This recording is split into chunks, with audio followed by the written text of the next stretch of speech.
नमस्कार, यो एभिन्यूज खबरको संकेत हो। तपाई अहिले एभिन्यूज@7 मा हुनुहुन्छ। म प्रभा थापा। प्रारम्भमा मूल खबर। देशका अधिकांश स्थानीय तहद्वारा बजेट सार्वजनिक। हेटौडा र तुलसीपुरमा विवाद भएपछि बजेट रोकियो। पोखरामा एमालेद्वारा नगरसभा बहिष्कार। काठमाडौँ महानगरले ल्यायो 25 अर्ब 41 करोडको बजेट।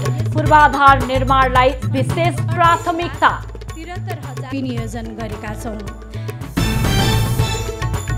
मन्त्री परिवर्तन नगर्न नेकपा एकीकृत समाजवादीमा दबाव। पार्टीको निर्णयमा कुनै परिवर्तन नहुने प्रवक्ता खतिवडाको भनाई। माओवादी अध्यक्ष दाहालद्वारा फेरि एकपटक प्रधानमन्त्री हुने चाहना व्यक्त।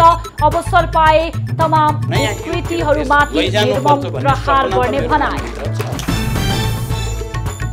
पेट्रोलियम पदार्थको मूल्य वृद्धिबाट सर्वसाधारणलाई असर पर्न गएको संसदीय समितिको ठहर। पेट्रोलियम कर 50% घटाउन सरकारलाई निर्देशन। अब खबरको सिलसिला प्रारम्भ गरौं स्थानीय तहको बजेट सम्बन्धी प्रसङ्गबाट। देशभरका स्थानीय तहले शुक्रबार आर्थिक वर्षको नीति तथा कार्यक्रम र बजेट सार्वजनिक गरेका छन्। असार 10 गतेभित्र आफ्नो सभामा बजेट पेश गर्नुपर्ने अन्तर सरकारी वित्त व्यवस्थापन ऐन र स्थानीय सरकार सञ्चालन ऐनको व्यवस्था अनुसार बजेट सार्वजनिक भएको हो। 753 मध्ये बाजुराको बुढीगङ्गा बाहेक अधिकांश पालिकाका जनप्रतिनिधि चुनिएकाले शुक्रबार अधिकांशले बजेट सार्वजनिक गरेका छन्। केही स्थानीय तहले भने केही दिन अघि नै बजेट ल्याएका छन्। केही स्थानीय तहमा भने विवादका कारण बजेट सार्वजनिक हुन सकेन। एमालेका बहिष्कारका कारण जितपुर, सिमरा र हेटौडा उपमहानगरमा बजेट सार्वजनिक हुन सकेन। बजेट भाषण अगाडि नै रातो किताब सार्वजनिक भएको भन्दै पोखरा महानगरको नगरसभा पनि एमालेले बहिष्कार गरेको छ। उनीहरूले रातो किताब च्यातेर सभा बहिष्कार गरेका हुन्। नुवाकोटको विदुर नगरपालिकाको बजेट पनि एमालेकै असहमतिका कारण सार्वजनिक हुन सकेन। करिब 100 स्थानीय तहमा बजेट सार्वजनिक हुन बाँकी रहेको प्रारम्भिक जानकारी आएको सङ्घीय मामिला तथा सामान्य प्रशासन मन्त्रालयले जनाएको छ। केन्द्र सरकारले यसअघि नै 6 महानगर, 11 उपमहानगर, 276 नगरपालिका र 460 गाउँपालिकालाई अन्तर सरकारी वित्तीय हस्तान्तरण मार्फत 3 खर्ब 37 करोड 16 लाख बजेट पठाएको थियो। त्यस्तै समानीकरण अनुदान अन्तर्गत 1 खर्ब 23 करोड सशर्त अनुदानतर्फ 1 खर्ब 83 अर्ब 72 करोड र समपूरक अनुदानतर्फ 7 अर्ब 27 करोड रुपैयाँ बजेट स्थानीय तहले पाएका छन्। सत्तारूढ नेकपा माओवादी केन्द्रका अध्यक्ष पुष्पकमल दाहालले फेरि एकपटक प्रधानमन्त्री हुने चाहना व्यक्त गरेका छन्। काठमाडौँमा पर्वतारोहण सङ्घले शुक्रबार आयोजना गरेको कार्यक्रममा उनले फेरि एकपटक प्रधानमन्त्री भएर देशलाई नयाँ युगतिर लैजाने आफ्नो सपना रहेको बताएका हुन्। अध्यक्ष दाहालले परिवर्तन ल्याउन आफूले नेतृत्वदायी भूमिका खेलेको भन्दै देशको नेतृत्व गर्न पाए देशका विद्यमान तमाम विकृतिहरूमाथि निर्मम प्रहार गर्दै अघि बढ्ने बताए। देशको नेतृत्व गर्ने मौका मैले पाउने हो भने सम्पूर्ण रूपले देशमा यी देखा परेका तमाम विसङ्गतिहरूमाथि प्रहार गर्दै एउटा नयाँ युगतिर देश लैजानुपर्छ भन्ने सपना त मेरो मनभित्र छ। अध्यक्ष दाहालले पहिलो पटक प्रधानमन्त्री सपना हो कि विपना हो भन्दै गएको र आफ्नो दोस्रो प्रधानमन्त्रीको कार्यकाल भने गर्व गर्न लायक रहेको दावी गरेका छन्। कार्यक्रममा नेपाल पर्यटन बोर्डका उपाध्यक्ष चन्द्र रिजालले पर्यटन बोर्डको पुनर्संरचना तत्काल गर्न सरकारसँग माग गरे। No trekking without guide and porter र यसलाई अल्पाइन क्रपको रूपमा विकास गर्न तपाईको महत्त्वपूर्ण भूमिका रहोस्। उपाध्यक्ष रिजालले पर्यटन मन्त्रालयलाई नै अस्तव्यस्त बनाउने काम भइरहेको आरोप समेत लगाएका छन्। प्रमुख प्रतिपक्षी दल नेकपा एमालेका अध्यक्ष केपी ओलीले सरकारले स्थानीय तह निर्वाचनमा राज्य शक्तिको दुरुपयोग गरेको आरोप लगाएका छन्।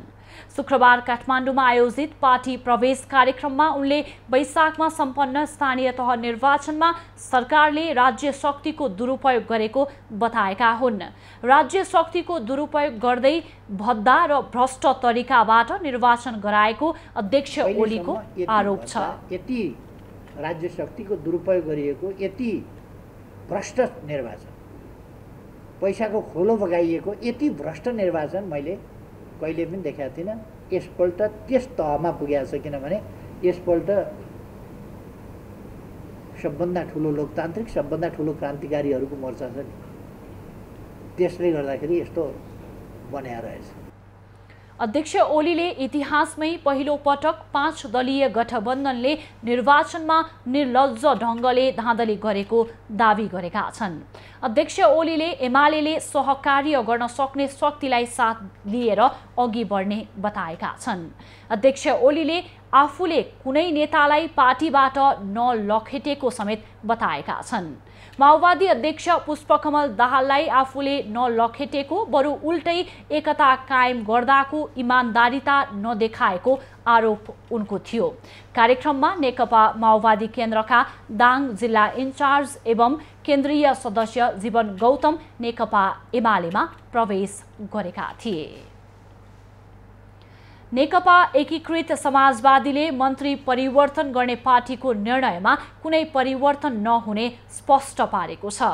पार्टी कार्यालय तीनकुनेमा शुक्रबार बसेको पार्टीको पोलिट ब्युरो बैठकपछि प्रवक्ता जगन्नाथ खतिवडाले मन्त्री हेरफेरमा असन्तुष्टि जनाउँदै केही नेताले पार्टी अध्यक्षलाई पत्र बुझाए पनि पार्टीको निर्णयमा कुनै परिवर्तन नहुने बताएका हुन्। केही सामान्य छलफल गरेको छ। अध्यक्षले प्रतिवेदन प्रस्तुत गर्नुभयो। त्यो प्रतिवेदनमा सहभागी पोलिट ब्युरो सदस्यले आफ्नो धारणा राख्नु भएको छ र यसलाई परिमार्जन गर्दै उहाँहरूका सुझाव थप्दै भोलि केन्द्रीय कमिटीको बैठकमा हामी एउटा प्रतिवेदन प्रस्तुत गर्नेछौँ। मन्त्री हेरफेरबारे प्रधानमन्त्री शेरबहादुर देउवाले नभ्याएको जानकारी गराएकाले शपथ हुन नसकेको उनको भनाइ छ। बैठकमा पार्टी अध्यक्ष नेपालले अबको निर्वाचनमा गठबन्धन बीच औचित्यका आधारमा मात्रै तालमेल हुने र सबैतिर उम्मेदवारी दिने तयारी सहित लाग्न निर्देशन दिएको प्रवक्ता खतिवडाले बताएका छन्। नेकपा एकीकृत समाजवादीका अध्यक्ष एवं पूर्व प्रधानमन्त्री माधव कुमार नेपालले कम्युनिस्ट पार्टीहरू कहिल्यै विदेशी सामु लम्पसार नपर्ने बताएका छन्। शुक्रबार पार्टी केन्द्रीय कार्यालयमा बसेको पोलिट ब्युरो बैठकलाई सम्बोधन गर्दै अध्यक्ष नेपालले कम्युनिस्ट पार्टी र कम्युनिस्ट आन्दोलनले देशभक्तिलाई महत्त्व दिने उल्लेख गर्दै राष्ट्र, राष्ट्रियताको रक्षा, राष्ट्रको मर्यादामा रहने कुरालाई केन्द्रबिन्दुमा राखेर बढ्ने बताए।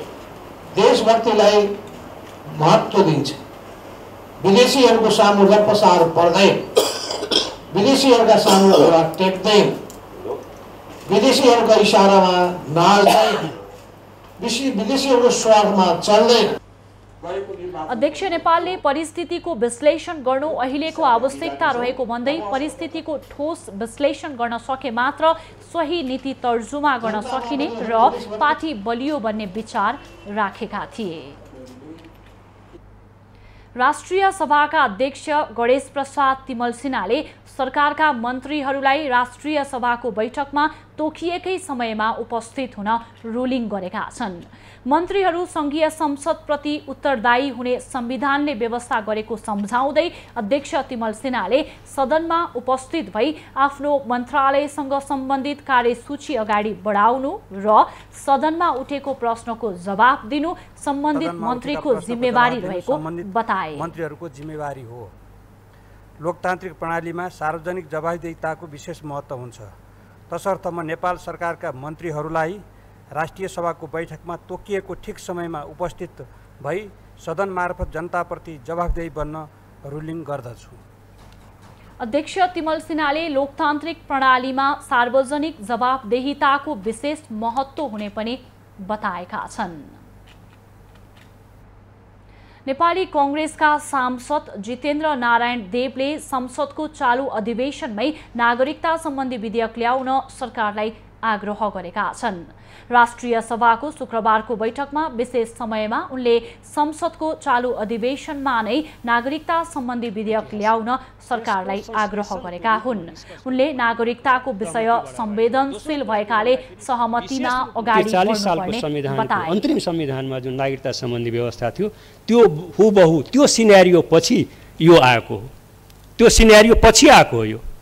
यो कुरा म आज चाहिँ यहाँ उद्घाटित गर्न चाहन्छु।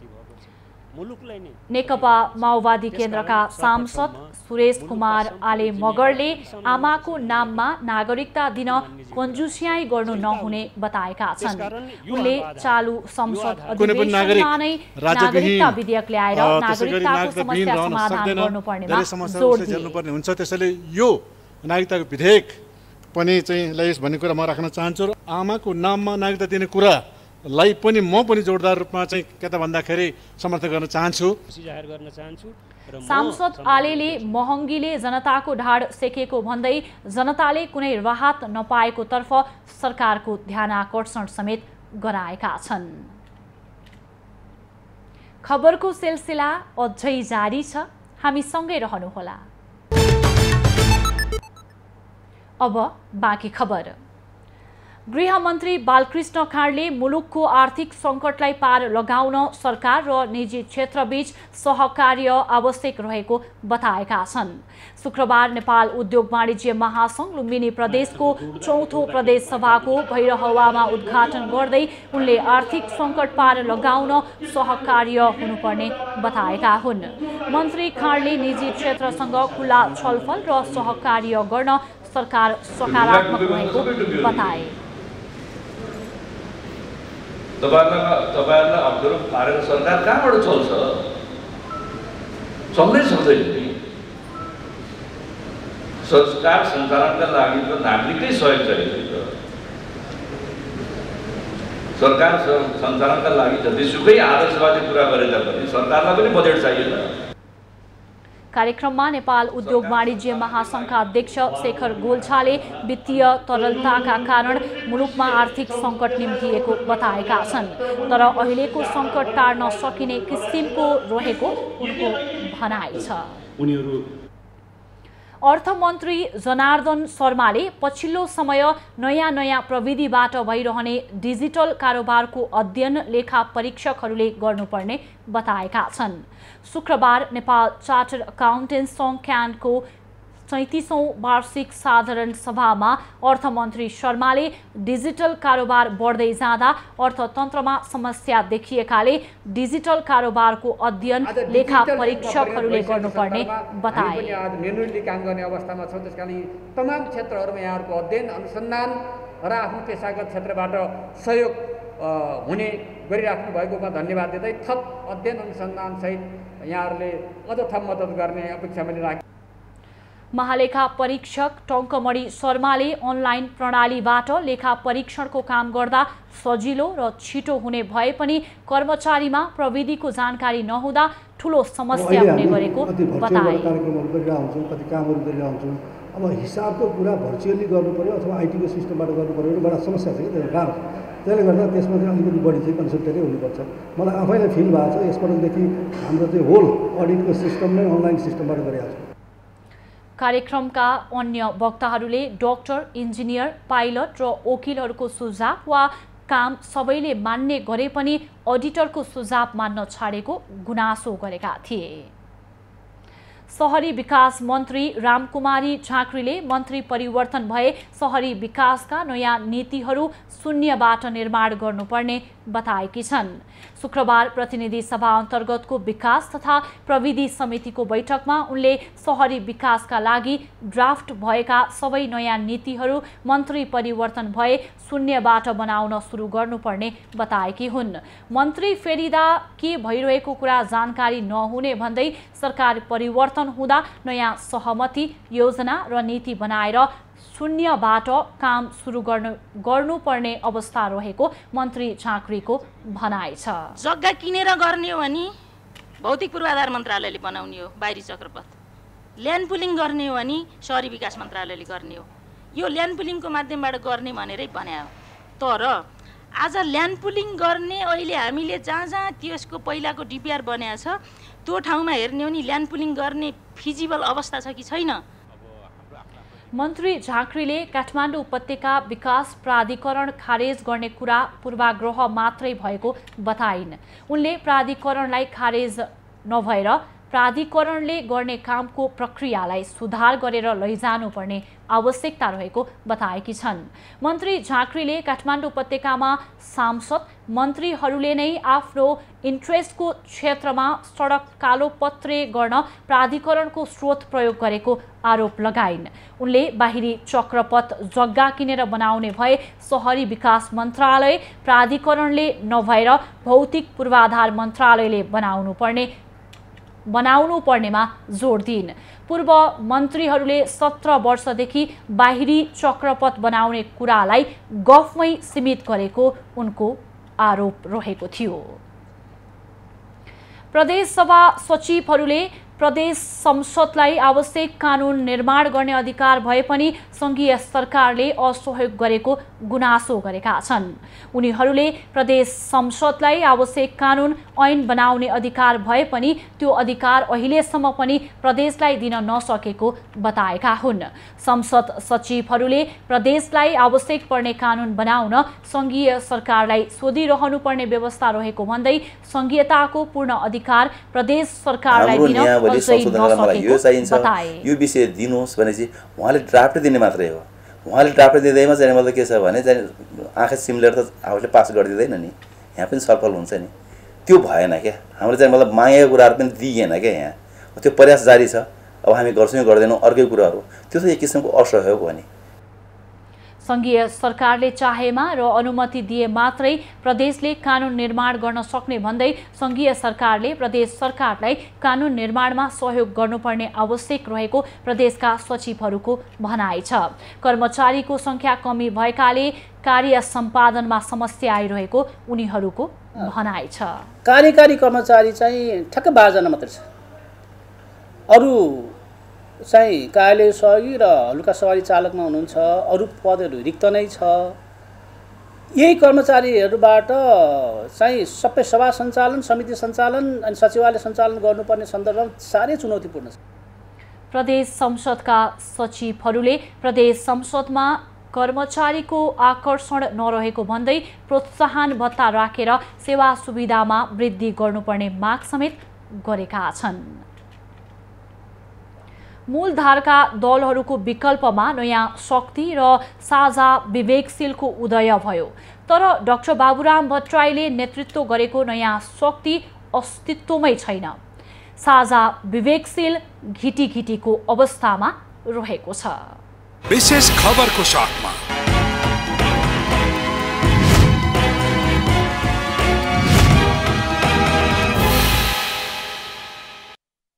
परम्परागत राजनीतिक दलको विकल्पमा वैकल्पिक शक्तिको आवश्यकता भन्दै विवेकशील र नयाँ शक्ति नाउँका दलहरू अस्तित्वमा आए। तर करिब 7 वर्षलाई फर्केर हेर्दा यी मूलधारका दलहरूको विकल्पमा उदाएका भनिएका शक्तिहरू हराउँदै गए। उज्जवल थापाले नेतृत्व गरेको विवेकशील दल र बाबुराम भट्टराईले नेतृत्व गरेको नयाँ शक्ति पार्टी यति बेला अस्तित्वमा छैनन्। स्थानीय तहको निर्वाचनमा शर्मनाक हार बेहोरेको भन्दै मिश्रले पार्टी अध्यक्ष पदबाट राजीनामा समेत दिए, जसले विवेकशील साझा पार्टीको अस्तित्व अब के होला भन्ने अन्यल छ। यद्यपि पार्टीको आन्तरिक व्यवस्थापनकै कारण वैकल्पिक शक्ति अघि बढ्न नसकेको विवेकशील साझाका संयोजक मिलन पाण्डे दाबी गर्छन्। मेरै पार्टीको हाम्रै पार्टीको कुरा गर्ने हो भने चाहिँ मेरो अधिकांश 70% समय चाहिँ पार्टीकै साथीहरूसँग कुराकानी संवाद गर्दाखेरि उहाँहरूको व्यवस्थापन भन्ने पदमा होइन, उहाँहरूको कुरा सुन्ने,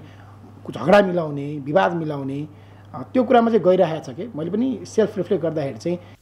डाक्टर बाबुराम भट्टराई जनता समाजवादी पार्टीको संघीय परिषद अध्यक्ष भएका छन्। उनले माओवादी छोडेर बनाएको नयाँ शक्ति पार्टी भने छैन। नेपालमा वैकल्पिक राजनीतिको आवश्यकता छ भनेर अगाडि आएका यी दल र नेताहरूमा पनि पुरानै रोग देखिएपछि जनताले निर्वाचनमा पत्याएनन्। वैकल्पिक शक्ति भनेर उदाए पनि राष्ट्रिय मुद्दामा ध्यान नदिँदा वैकल्पिक शक्तिको अवसान भएको बताउँछन् राजनीतिक विश्लेषक। वैकल्पिक पार्टी बन्ने रहर गरेकाहरू पनि फेलियर हुनुको कारण भनेको यिनीहरूले राष्ट्रिय मुद्दा, राष्ट्रिय एजेन्डालाई सम्बोधन गरेर त्यसमा सफलता प्राप्त गर्न सकेन, त्यससँग चाहिँ सङ्घर्ष गर्न सकेन।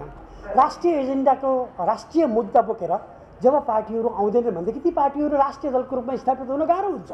डाक्टर भट्टराईले तत्कालीन संघीय समाजवादी फोरम र राजपासँग एकीकरण गरेका थिए। एकीकरणबाट जनता समाजवादी पार्टी निर्माण भएको थियो। जनता समाजवादी पार्टी पनि दुई टुक्रामा विभाजित भएर अर्को नयाँ दल लोकतान्त्रिक समाजवादी पार्टी निर्माण भएको छ। दुई टुक्रा भएको जनता समाजवादी पार्टी भित्र पनि बाबुराम भट्टराई र उपेन्द्र यादव बीच विवाद चर्को छ, जसले यो दल पनि फुटको संघारमा पुगेको छ।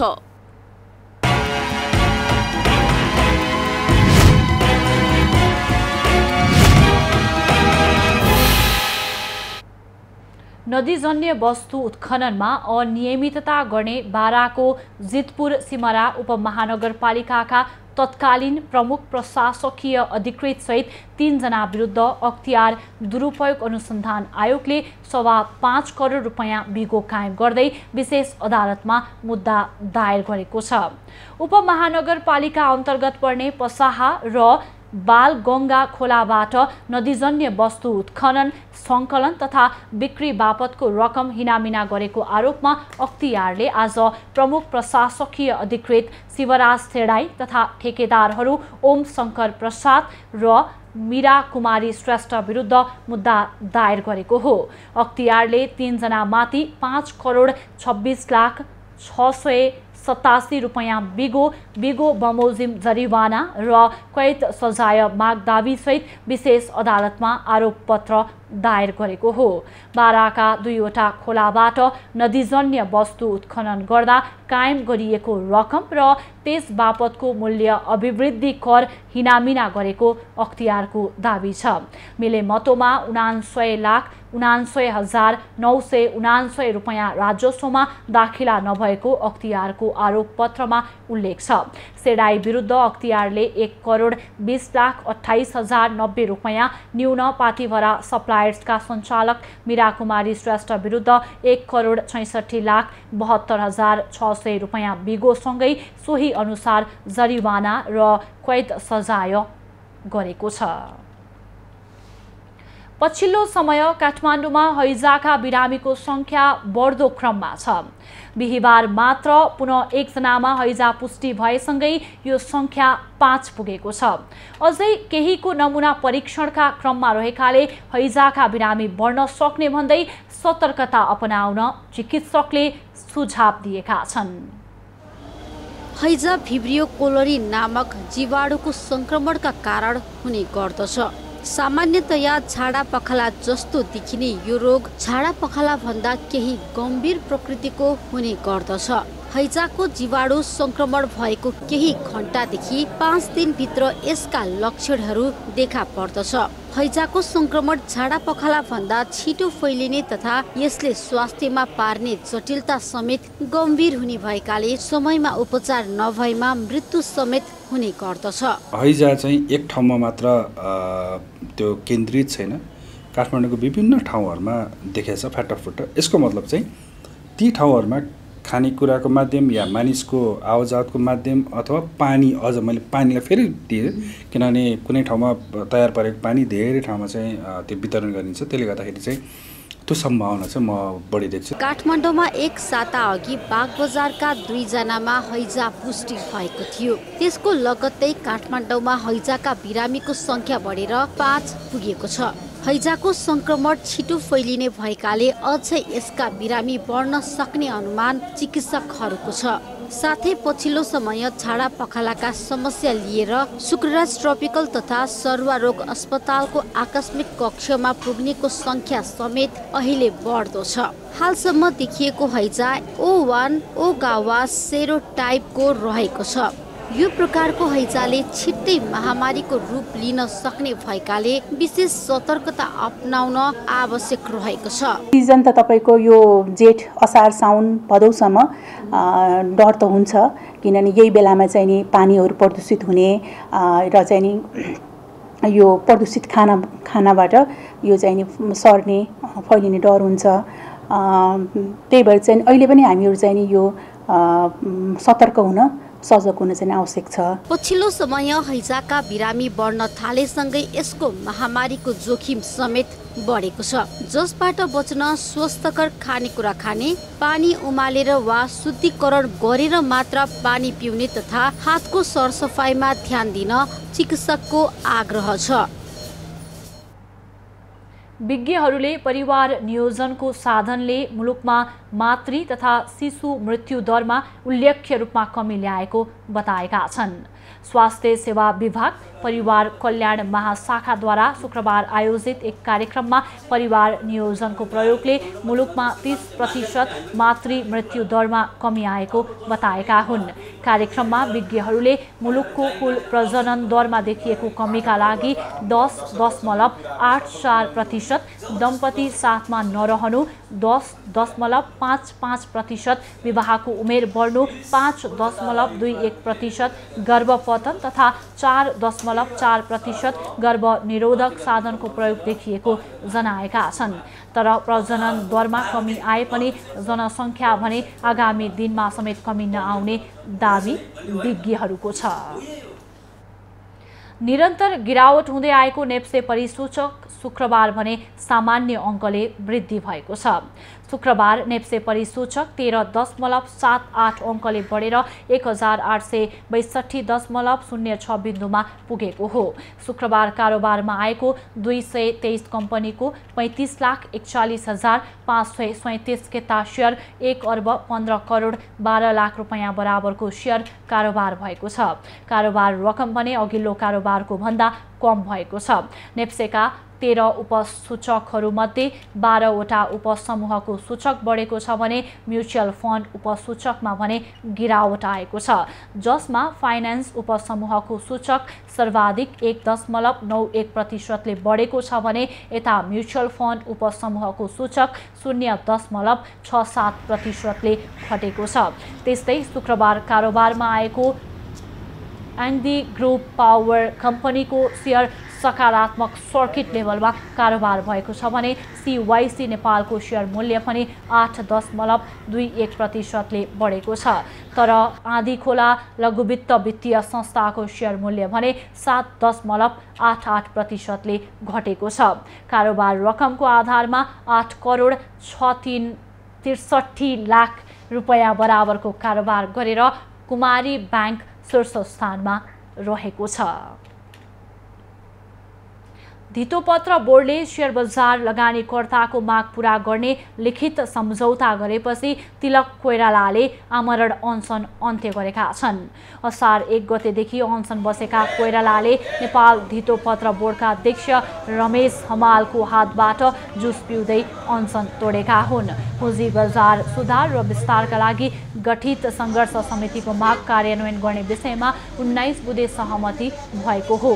बोर्डले वाणिज्य ब्याङ्कका सहायक कम्पनी र अन्य संस्थागत पब्लिक कम्पनीहरूलाई ब्रोकर लाइसेन्स प्रदान गर्ने सम्बन्धमा नेप्सेसँग आवश्यक समन्वय गर्ने प्रतिबद्धता जनाएको छ। साथै कमिसन ब्रोकर र फुल ब्रोकर सम्बन्धमा थप अध्ययन गरी कार्य अगाडि बढाइने भएको छ। धितोपत्र दलाल व्यवसायीका लागि थप 16 स्थानमा स्वीकृति दिन बोर्ड तयार भएको छ। गैर आवासीय नेपालीहरूलाई पुँजी बजारमा लगानीको वातावरण निर्माण गरिने भएको छ। नेप्सेमा रहेको सरकारी स्वामित्व तत्काल विनिवेश गरी रणनीतिक साझेदार ल्याउने र संस्थागत सुदृढीकरण गर्ने सम्बन्धमा सरकार अर्थ मन्त्रालयसँग आवश्यक समन्वय गर्ने सहमति पनि भएको छ। दीर्घकालीन लगानीकर्ताका लागि 3% मात्र पुँजीगत लाभ कर लाग्ने विषयमा पनि परिमार्जन गर्ने सहमति भएको छ। नेपाल र भारत बीचको रामायणकालीन सम्बन्धलाई पुनःस्थापित गर्न रामायण यात्राका लागि आएका तीर्थयात्रीहरू बिहिबार भारत फर्केका छन्। रामायण यात्राले नेपालमा भारतीय धार्मिक पर्यटन प्रवर्धन हुने विश्वास गरिएको छ। दर्शकबिन्द, यहाँ चाहिँ भारतबाट आएका पर्यटकहरू जो चाहिँ रेलबाट आएका थिए तिनीहरू चाहिँ अब चाहिँ गइरहेका छन्, आफ्नो भारततर्फ प्रस्थान गरिरहेका छन्। हिजो असार 9 गते उहाँहरू मध्य प्रदेशको राजधानी मिथिला नगरी जनकपुर धाममा आइपुग्नु भएको र उहाँहरू जनकपुर धाम तथा ढल्केवर र बर्दिवासका विभिन्न होटलहरूमा बास बसिरहनु भएको छ। यसबाट समग्र नागरिक, निजी क्षेत्र, सानादेखि ठुला व्यवसायीहरूलाई अधिकाधिक लाभ पुर्याउन र सबै सरकारवाला मिलेर अझ प्रयास गर्नुपर्ने आवश्यकता महसुस गरिएको छ।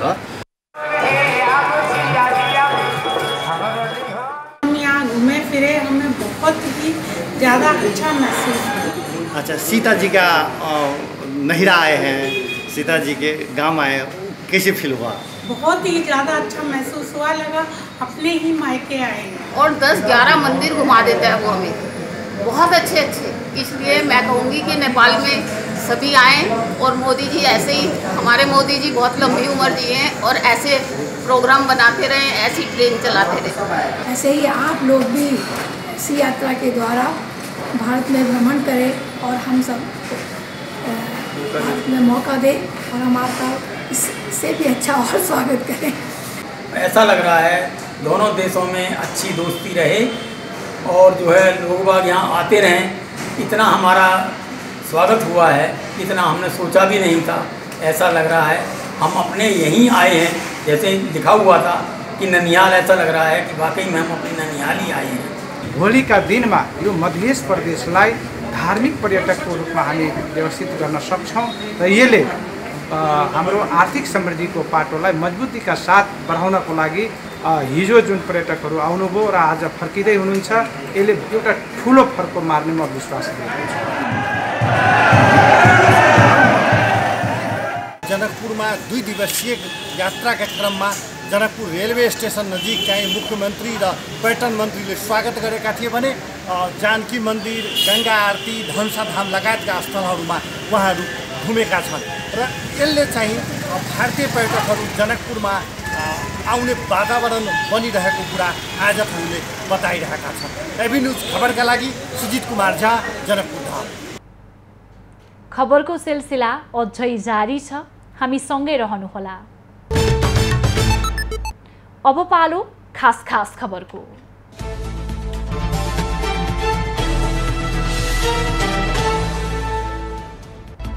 पछिल्लो 24 घण्टामा थप 43 जनामा कोरोना भाइरस संक्रमण पुष्टि भएको छ।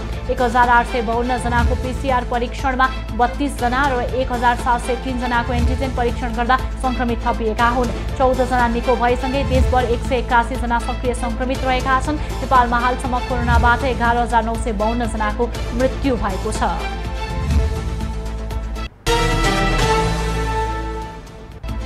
राष्ट्रिय सभाको आजको बैठकमा 3 विधेयक टेबल भएका छन्। राष्ट्रिय सभाका सचिव राजेन्द्र खुनियालले प्रतिनिधि सभाबाट सन्देशसहित प्राप्त 3 विधेयक आर्थिक विधेयक 2079, राष्ट्र ऋण उठाउने विधेयक 2079 र ऋण तथा जमानत 25औं संशोधन 2079 पेश गरेका हुन्। बैठकले कोभिड-19 सङ्कट व्यवस्थापन विधेयक 2078 माथि विचार गरियोस् भन्ने प्रस्ताव सर्वसम्मतिले स्वीकृत गरेको छ। बैठकमा रेलवे विधेयक 2079 माथि विचार गरियोस् भन्ने प्रस्तावलाई सर्वसम्मतिले स्वीकृत गरेको छ। नेकपा माओवादी केन्द्रको केन्द्रीय समिति बैठक फेरि सरेको छ। आगामी असार 15 गते बस्ने भनिएको बैठक असार 19 गतेका लागि सारिएको हो। बैठकबाट केन्द्रीय समितिले पूर्णता दिने माओवादीको तयारी छ। पोलिट ब्युरो, स्थायी समिति र पदाधिकारी भने प्रदेश र सङ्घको चुनावपछि गर्ने तयारीमा माओवादी छ। ओमानका लागि प्रस्तावित नेपाली राजदूत डोरनाथ अर्याल र बहराइनका लागि प्रस्तावित तीर्थराज वाग्लेको नाममा दुई मुलुकले सहमति दिएका छन्। अर्याल र वाग्लेको एग्रिमो आएकाले राष्ट्रपति विद्यादेवी भण्डारीले केही दिनमा राजदूत नियुक्त गर्ने परराष्ट्र मन्त्रालयले जनाएको छ। प्रस्तावित राजदूतद्वय परराष्ट्र मन्त्रालयका सहसचिव हुन्। नेपाली कांग्रेसका महामन्त्री गगन थापाले हालको आर्थिक सङ्कट समाधानको विषयमा नेपाल राष्ट्र ब्याङ्कका गभर्नर महाप्रसाद अधिकारीसँग छलफल गरेका छन्। नेता थापाले राष्ट्र ब्याङ्कका गभर्नरसहित वरिष्ठ अधिकारीहरूसँग भेटेर हालको तरलता अभाव, मुद्रा सञ्चितको अवस्था र पुँजी बजारको समस्या सम्बोधन गर्न आवश्यक विषयहरूमा छलफल गरेको जानकारी दिएका हुन्। बहुमत सदस्यको बहिष्कारपछि नुवाकोटको विदुर नगरपालिकाको नगरसभा स्थगित भएको छ। नेकपा एमालेबाट निर्वाचित जनप्रतिनिधिको बहिष्कारपछि सभा 14 गते बस्ने गरी स्थगित भएको हो। एमालेबाट निर्वाचित जनप्रतिनिधिले आफूहरूसँग सल्लाह नगरी नीति तथा कार्यक्रम र बजेट ल्याउन खोजिएको भन्दै आपत्ति जनाएका हुन्।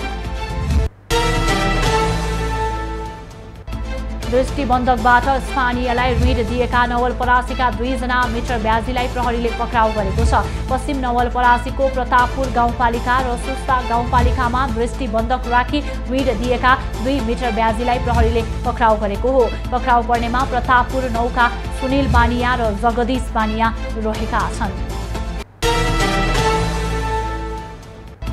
भारत दार्जिलिङको प्रशासनिक निकायको चुनावलाई लक्षित गरी आज बिहानैदेखि नेपाल भारत सीमा नाका सिल गरिएको छ। आइतबार हुने चुनावमा हुन सक्ने अवांछित गतिविधि रोक्न भारतले गरेको पत्राचारपछि पश्चिम बङ्गालसँग सीमा जोडिएका झापाको काकरभिट्टा, भद्रपुर तथा इलामको पशुपतिनगर नाका 72 घण्टाका लागि सिल गरिएको हो।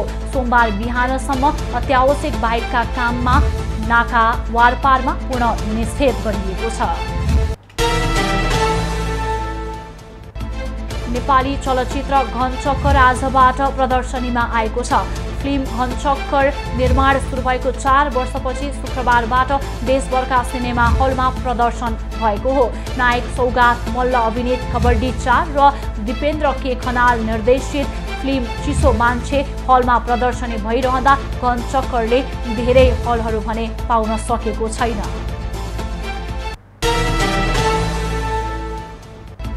अखिल नेपाल फुटबल सङ्घ एन्फाका नवनिर्वाचित अध्यक्षमा पङ्कज विक्रम नेमुवाङलाई एसियन फुटबल कन्फेडरेसन AFCका अध्यक्षले बधाई दिएका छन्। AFCका अध्यक्ष सलमान बिन इब्राहिम अल खलिफाले शुक्रबार एक पत्र पठाउँदै अध्यक्षमा निर्वाचित भएकोमा नेमुवाङलाई बधाई दिएका हुन्। अध्यक्ष खलिफाले एन्फाको नयाँ नेतृत्वसँग सहकार्य गर्दै काम गर्न AFC तत्पर रहेको उल्लेख गरिएको छ।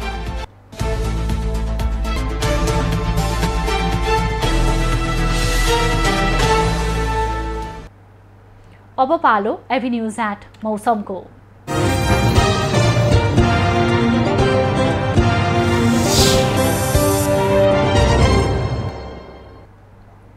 पछिल्लो 24 घण्टामा प्रदेश 1, मधेस, बागमती, गण्डकी र लुम्बिनी प्रदेशमा सामान्यदेखि पूर्ण बदली रही बाँकी भूभागमा आंशिकदेखि सामान्य बदली रह्यो।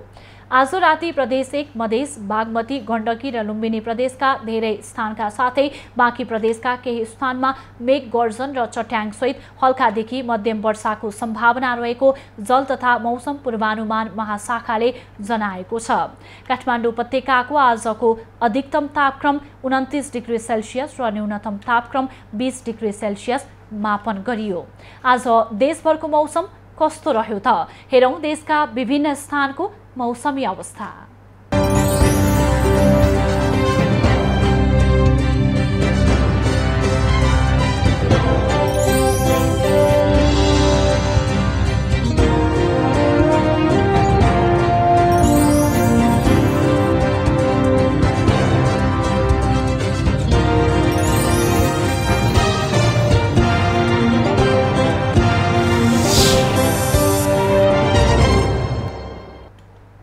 अहिलेलाई खबरको क्रम यति नै।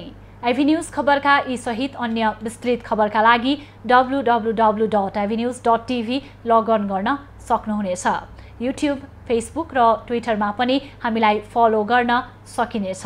खबरभित्रको खबरका लागि हेर्दै रहनुहोला आइभी न्युज खबर। नमस्कार।